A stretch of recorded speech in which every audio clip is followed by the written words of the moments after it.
राधे राधे दोस्तों, मैं आचार्य पंडित Gangadhar Shastri YouTube channel ज्योतिष गंगा में आपका स्वागत करता हूं। दोस्तों, आज मैं आपको सुनाऊंगा पुरुषोत्तम मास महात्म्य के 11वें अध्याय की कथा। आप इसे अपने मित्रों को भी, अपने संबंधियों को भी अवश्य शेयर करें, क्योंकि यह पुराण की कथा है। बृहन्नारदी पुराण से ली गई है ये कथा, तो इसको आप कभी भी सुन सकते हैं, हर समय सुन सकते हैं। और पुरुषोत्तम मास में तो सुनना बहुत ही उत्तम पुण्यदायी होता है। तो सुनते हैं 11वें अध्याय की कथा। इससे पहले मैंने 10 अध्याय को डाल दिया है, अपलोड कर दिया है वीडियो इस पर, और आज मैं 11वें अध्याय की कथा सुना रहा हूँ। करारविंदे न पदारविंदम मुखारविंदे विनिवेशयन्तं बटस्य पत्रस्य पुटे शयानं बालं मुकुन्दं मनसा स्मरामि। नारायणं नमस्कृत्यं नरं चैव नरोत्तमं देवीं सरस्वतीं व्यास ततो जयमुदीरयेत्। अज्ञानतिमिरान्धस्य ज्ञानाञ्जनशलाकया चक्षुरुन्मीलितं येन तस्मै श्रीगुरवे नमः। जय जय श्री राधारमण, जय जय नवल किशोर, जय गोपी चितचोर प्रभु, जय जय माखन चोर। बोलिए श्री कृष्णचंद्र भगवान की जय, वृंदावन बिहारी लाल की जय, विष्णु भगवान की जय। अतकथा एकादशोऽध्याय। श्रुत उवाच अचीकरत कुमारीयं महत्कर्म सुदुष्करं मुनीनामपि सर्वेषां तन्मे वद महामुने। श्रीनारायण उवाच अथारभत कल्याणी तपः परम दारुणं चिन्तयन्ति शिवं शान्तं पञ्चवक्त्रं सनातनं भुजङ्गभूषणं देवं नन्दिभृङ्गिनिषेटियं चतुर्विंशतितत्त्वस्य गुणस्त्रीभिर्विष्टुतं महासिद्धिभिरष्टाभिः प्रकृत्या पुरुषेण च चन्द्रखण्डलसद्बालं जटाजूटविराजितम्। नारद जी ने कहा कि हे मुनिश्रेष्ठ, समस्त मुनियों के लिए भी तपस्या करना बड़ा दुष्कर कार्य है, किंतु उस ऋषि कुमारी ने ऐसा कठोर कार्य कैसे किया, आप इसे बतलाइए। श्री नारायण ने कहा कि तत्पश्चात कल्याणी मुनि तनया ने सनातन शांत पंचमुख भगवान शिव जी का ध्यान करके अत्यंत भीषण तप आरंभ किया। सर्पों का आभूषण पहने हुए, नंदी और भृंगी गणों से सेवित, 24 तत्वों और तीनों गुणों से संबंधित देवाधिदेव, 8 महासिद्धियों एवं प्रकृति तथा पुरुष से युक्त, अर्धचंद्र से शोभायमान भाल वाले, जटाजूट से विराजमान मस्तक वाले, ऐसे भगवान को संतुष्ट करने के लिए उस बाला ने भीषण तप प्रारंभ किया। ग्रीष्म ऋतु में वह पंचाग्नि का साधन करती, हेमंत और शिशिर ऋतु में ठंडे पानी के अंदर मुंह खोलकर तप करती। उस समय ऐसी प्रतीत होती मानो जल में कमलिनी खिली हो।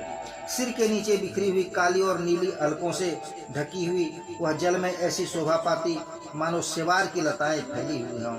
शीत के कारण ब्रह्मरंध्र से निकली हुई धुएं की पंक्ति से वह ऐसा प्रतीत होती थी मानो कमल के मकरंद का पान करके भौरों की पंक्तियां निकलकर जा रही हों। वर्षा ऋतु में चबूतरे पर पुष्प बिछाकर खुले आकाश के नीचे बिना किसी प्रकार की छाया के रहकर तप करती। वह कोमलांगी प्रातः और सायंकाल धुआं पीकर रहती। उस कन्या के इस प्रकार उग्र तप के बारे में सुनकर देवराज इंद्र को बड़ी चिंता समा गई। सब देवताओं से दुर्धर्षा और बड़े बड़े महर्षियों से स्पृहणिया ऋषि कुमारी को तप करते हुए, हे राजन, हे क्षत्रिय कुलभूषण युधिष्ठिर, 9000 वर्ष बीत गए। उस कन्या की तपस्या से भगवान गिरिजा शंकर प्रसन्न होकर उसे इंद्रियों से परे अपने स्वरूप का दर्शन दिया। उनका दर्शन पाकर जैसे शरीर में प्राण लौट आवे, वैसे ही वह एकाएक खड़ी हो गई और तपस्या करने से दुर्बल होने पर भी उस समय हृष्ट पुष्ट हो गई। हवा और धूप से बहुत पीड़ित होने पर भी वह शिव जी को बड़ी प्रिय लगी। तब उस बाला ने सिर झुकाकर गिरिजा रमण को प्रणाम किया। उन विश्ववंद्य विश्वनाथ जी का मानसिक उपचारों से पूजन करके अत्यंत श्रद्धा भक्ति के साथ जगदीश्वर की स्तुति करने लगी। कन्या बोली, हे शैलपुत्री के प्रिय, हे प्राणनाथ, हे प्रभु, हे भर्ग, हे भूतेश, हे गौरीश, हे शंभु, हे तमह, हे सोम, सूर्य, अग्नि रूप दिव्य नेत्र धारण करने वाले, हे मेरे आधार, हे मुंड अस्थि की माला पहनने वाले, आपको प्रणाम है। विविध ताप से जिनके अंग प्रत्यंग में पीड़ा हो रही हो, जो घोर संसार सागर में डूब रहे हों, दुराचारी रूपी सांपों से जो पीड़ित हो रहे हों, और काल के भयंकर दाढ़ों से डसे हुए प्राणी यदि आपकी शरण का आश्रय लेते हैं तो उनकी मुक्ति हो जाती है। हे प्रभु, आपने अपने परम भक्त बाणासुर को अपना लिया और महाराज अलग की मरी हुई रानी को प्राणदान दे दिया। हे दयानिधान, हे भूतेश्वर, हे चंडीश्वर, हे भव्य त्राता, हे मृत्युंजय, हे प्राणों के अधीश्वर, हे प्रजापति दक्ष के यज्ञ के विघ्नकर्ता, हे अखिल शत्रु विनाशक, हे अपने भक्तों के जन्म मरण के बंधन को ध्वंस करने वाले, हे आवागमन को मिटाने वाले, हे सृष्टि के आदिकर्ता, हे प्राणों के अधिपति, हे पाप विनाशक, आप अपनी आराधना करने वालों की रक्षा कीजिए। मैं आपको प्रणाम करती हूँ। श्री कृष्ण जी कहते हैं कि हे राजन, युधिष्ठिर महाभाग्यशालिनी तपस्विनी मेधावी ऋषि की पुत्री इस प्रकार मनसा और वाचा से भगवान शंकर जी की स्तुति करके मौन हो गई।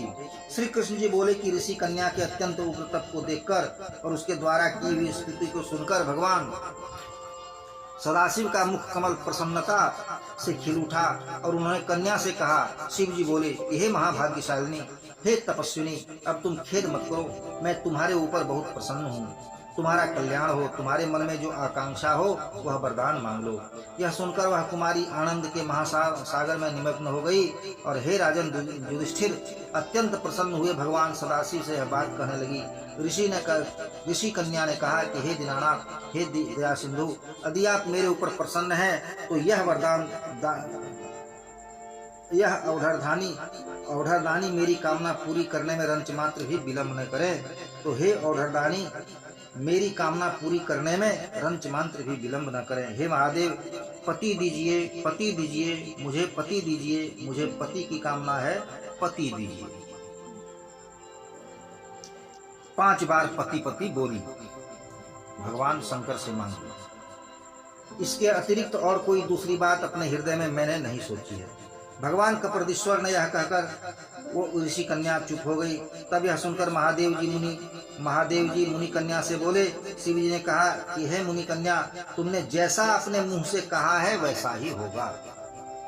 अतः तुमने 5 बार पति पति कहकर वर मांगा है, इसलिए हे रमणी, तुम्हारे 5 पति होंगे और वे सभी सूरवीर, समस्त धर्मवेत्ता, सरल, सत्य पराक्रमी, यज्ञ करने वाले, अपने गुणों से विख्यात, सत्य प्रतिज्ञ, इंद्रिय निग्रही, तुम्हारे रुख के अनुसार कार्य करने वाले, सभी राजकुलोत्पन्न और गुणशाली होंगे। श्री कृष्ण जी ने कहा कि धुर्जटी शिव के इस कड़वे वचन को सुनकर बोलने में चतुर कन्या ने सिर झुकाकर कहा। मुनि कन्या बोली कि हे गिरिजा के पति सदाशिव, ऐसा वर देकर संसार में मेरा तमाशा न बनाइए, क्योंकि एक नारी का एक ही भर्ता होता है। ऐसा तो कहीं नहीं देखा गया और न सुना ही गया कि नारी तो एक हो और उसके भर्ता 5 हों। यह असंभव है कि एक पुरुष को 5 पत्नियां हो सकती हैं। हाँ, यह संभव है कि एक पुरुष को 5 पत्नियां हो सकती हैं, लेकिन एक स्त्री को 5 पुरुष नहीं, 5 पति नहीं। हे शंभु, हे कृपानिधान, आपकी आराधिका होकर भी मैं 5 भर्ता वाली कैसे हो सकती हूँ? मेरे संबंध में इस प्रकार का वचन कहना आपको शोभा नहीं देता। आपकी पुजारी होने के कारण जो मुझे लज्जा हो रही है वह आप अपने पर ही समझिए। कन्या की बात सुनकर शिव शंकर जी उससे फिर बोले। शिव जी ने कहा कि हे भीरू हृदय वाली कन्या, इस जन्म में तो तुम्हें पति सुख नहीं मिलेगा, परंतु दूसरे जन्म में जब तुम अपनी तपस्या के प्रभाव से यौनिजा के रूप में यज्ञ कुंड से उत्पन्न होगी, तब पति जन्य सुख को प्राप्त कर अनंतर परम पद की अधिकारिणी होगी। क्योंकि पूर्व जन्म में मेरे प्रिय स्वरूप दुर्वासा का तुमने अपमान किया है। हे सुंदर भौहें वाली ललना, यदि दुर्वासा कुपित हो जाए तो वे तीनों भुवनों को भस्म कर दे सकते हैं, परंतु तुमने तो अहंकार के वशीभूत हो ब्रह्म तेजा का मर्दन कर दिया है। जिस अधिमास को भगवान श्री कृष्ण ने अपना समस्त निजी ऐश्वर्य प्रदान कर दिया, उस भगवान के परम प्रिय पुरुषोत्तम मास का तुमने व्रत नियम नहीं किया।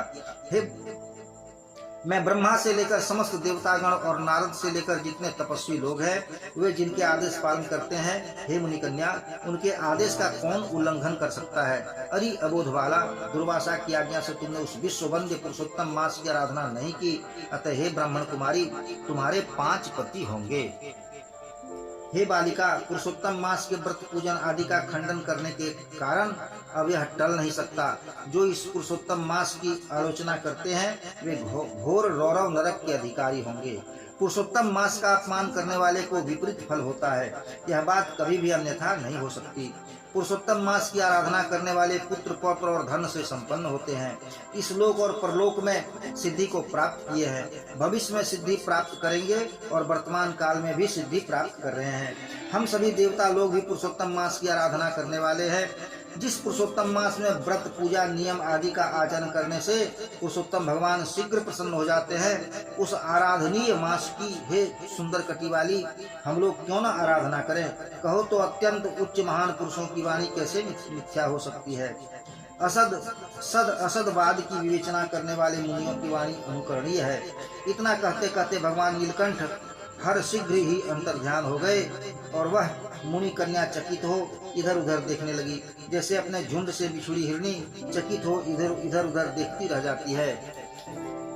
सुत जी बोले कि हे मुनिवरों, द्वितीया की चंद्रलेखा से युक्त भाल वाले सदाशिव जी जब उत्तर दिशा की ओर चले गए, तब वृत्रासुर को मारकर जैसे देवराज इंद्र को ब्रह्म हत्या के संबंध में चिंता हुई थी, उसी प्रकार मुनिराज की कन्या को भी दुर्वासा के वाक्य का उल्लंघन करने के कारण अपने भावी जीवन के संबंध में चिंता समा गई। श्री बृहन्नारदे पुराणे पुरुषोत्तम मास महात्म्य शिव वाक्यम नाम 11। प्रेम से बोलिए श्री कृष्णचंद्र भगवान की जय, विष्णु भगवान की जय। यहाँ 11वां अध्याय की कथा समाप्त होती है और अब मैं फिर 12वें अध्याय को भी अपलोड कर दूंगा। तो मैं समझता हूँ आप कथा सुनकर पुण्य के भागी अवश्य बनेंगे। राधे राधे दोस्तों।